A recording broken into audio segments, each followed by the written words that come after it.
Magandang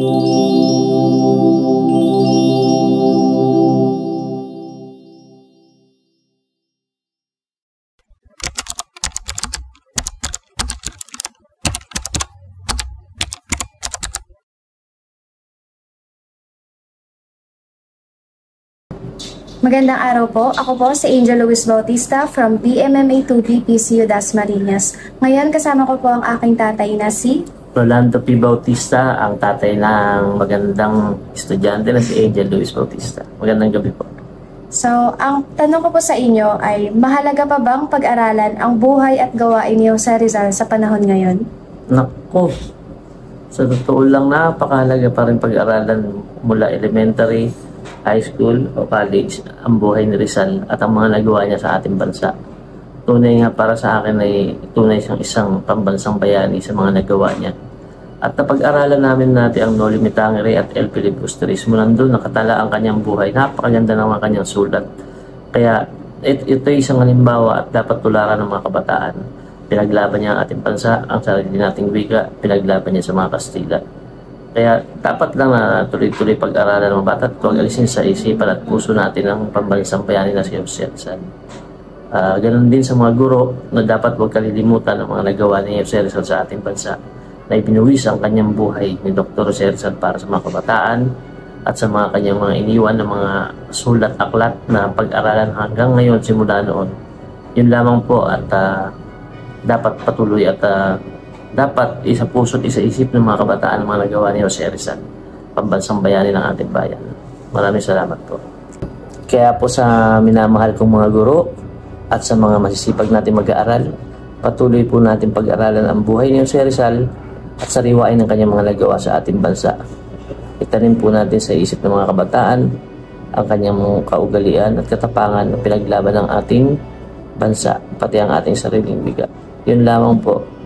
At nawa, tuloy-tuloy po hanggat sa susunod na henerasyon hindi makalimutan ang ating pambansang bayani. Maraming salamat at magandang gabi. Maraming salamat po at mukha namang nasagot ang ating katanungan. Maraming salamat po sa oras at kooperasyon ninyo. Yun lamang po. Maraming salamat po sa panonood. Magandang araw po. My name is Angel Luis Bautista from PCU Dasmariñas, Cavite. First of all, thank you for allowing me to have a few of your time para sa interview na ito. Here's the question po. Mahalaga pa bang pag-aralan ang buhay at gawain ni Jose Rizal sa panahon ngayon?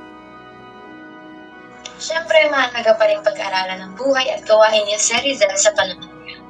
Hindi lang dahil siya ang ating pambansang bayani, kundi dahil marami tayong matututunan mula sa kanyang mga prinsipyo, paninindigan at pagmamahal sa bayan. Sa dami ng mga isyong kinakaharap ng bansa ngayon, like corruption, kahirapan, kawalan ng katarungan, relevant pa rin ang mga ipinaglaban ni Rizal noon. Bukod pa rito, nagbibigay siya ng inspirasyon sa kabataan na gamitin ang talino at talento para sa ikabubuti ng nakararami at hindi lang para sa pansariling interes. Kaya oo, mahalagang pag-aralan si Rizal hindi lang bilang bahagi ng kasaysayan, kundi bilang gabay sa paggawa ng tama sa ating kasalukuyan. Maraming salamat po. Mukha namang nasagot ang aming katanungan. So, yun po. Maraming salamat. Hi, Miss Christina. I'm Angel Luis Bautista from PCU Dasmariñas.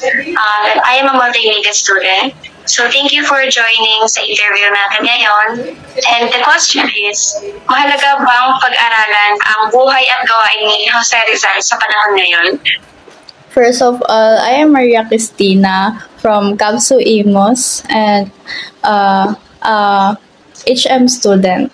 So to answer the question, yes, mahalaga na pag-aralan yung buhay at mga nagawa ni Rizal dahil syempre ma-i-inspire tayong na ipaglaban yung Pilipinas the same way na ginawa niya and na mahalin yung Pilipinas the same way na ginawa niya rin. And syempre yung future generations mas ma-inspire din na malaman kapag ganun yung ginawa ni Jose Rizal. And syempre ngayon sa panahon natin ngayon, ang daming mga sakim and ang daming nagiging selfish sa mga sa Pilipinas na ganto ganyan, and maraming nagnanakaw. So ayun, syempre opposed siya sa idea na mahalin yung Pilipinas, yung bansa nila, kasi ginagamit nila sa kasakiman yung pera ng bayan. So ayun, ma-inspire sila na ma-inspire tayo na kapag pinag-aralan natin yung buhay ni Jose Rizal, na ipaglaban yung Pilipinas na sa mga ganong kasamaan. And syempre, mas matatatak sa isipan natin na yung mga ginawa ni Rizal, yung kabayanihan niya, and malalaman natin yung way ng pamumuhay niya noon at yung mga naisulat niya na libro, bukod sa mga nabasa natin nung mga bata pa tayo, nung pinag-aralan natin nung high school tayo. And ayun, so hindi natin makakalimutan yung mga ginawa niya kapag patuloy natin pinag-aralan yung buhay ni Jose Rizal. Ayun. Okay, so I agree, no? Talagang si Rizal yung magiging way natin para mag-stand up sa bayan natin, lalo na sa estado ngayon ng gobyerno. So I think nasagot naman yung tanong. So we'll wrap this up. Thank you so much. Thank you. Bye. Thank you.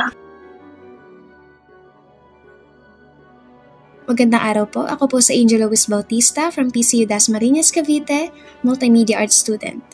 Ngayon po ay ibabahagi ko po ang aking refleksyon nang matapos kong interviewin ang 3 taong malapit sa aking kalooban.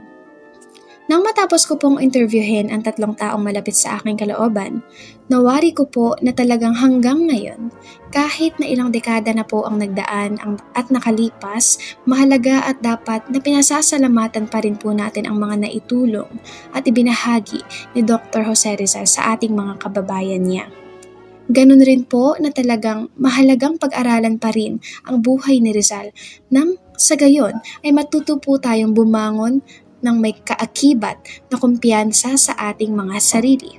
His teachings, his writings, and his overall love for reform became an eye-opener to us to also do the same, to also demand for change, dahil hindi po maipagkakaila na naaargabyado na tayong mga simpleng mamamayang Pilipino ng mga maramot, makasarili at sakim. Naiintindihan ko po, naininindigan po ako na hindi po masama at lalo't hindi kahiya-hiya ang tumayo at tumaya para sa ating mga sarili at para sa ating bayan. Lalo na po sa panahon natin ngayon, sama-sama po nating tuntunin at paalisin sa pwesto ang mga magnanakaw at mapang-abuso ng kaban ng bayan.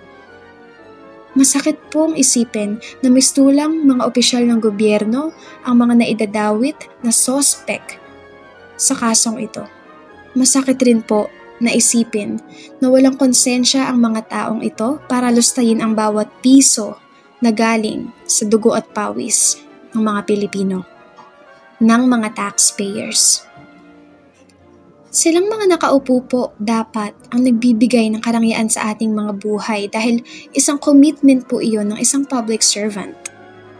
Hindi po ito patas para sa ating mga Pilipino, mga simpleng mamamayan, dahil ginagawa lang po natin ang ating parte ng may katapatan at kumpiyansa.